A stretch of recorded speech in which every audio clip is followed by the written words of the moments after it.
Atlantis. Atlantis, in Greek, daughter of Atlas, is a legendary island first mentioned in Plato's dialogues Timaeus and Critias. In Plato's account, Atlantis was a naval power lying in front of the Pillars of Hercules that conquered many parts of Western Europe and Africa 9,000 years before the time of Solon, or approximately 9,600 BC.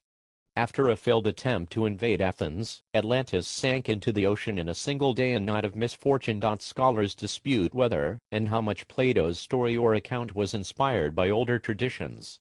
Some scholars argue Plato drew upon memories of past events such as the Thera eruption or the Trojan War, while others insist that he took inspiration from contemporary events like the destruction of Helice in 373 BC or the failed Athenian invasion of Sicily in 415 to 413 BC. The possible existence of a genuine Atlantis was actively discussed throughout classical antiquity, but it was usually rejected, and occasionally parodied by later authors.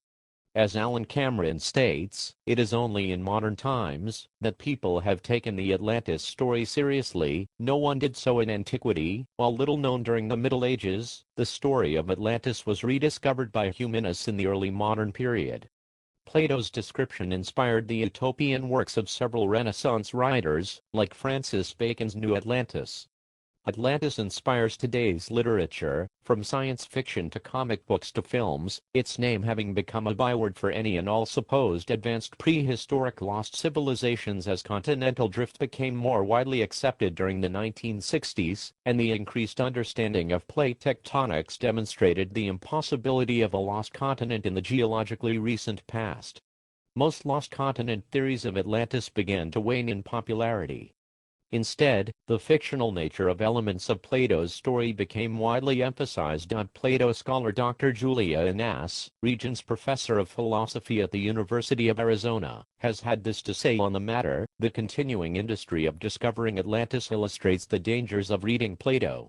For he is clearly using what has become a standard device of fiction, stressing the historicity of an event and the discovery of hitherto unknown authorities, as an indication that what follows is fiction. The idea is that we should use the story to examine our ideas of government and power. We have missed the point if instead of thinking about these issues we go off exploring the seabed. The continuing misunderstanding of Plato as historian here enables us to see why his distrust of imaginative writing is sometimes justified. Kenneth Feder points out that Critias's story in the Timaeus provides a major clue.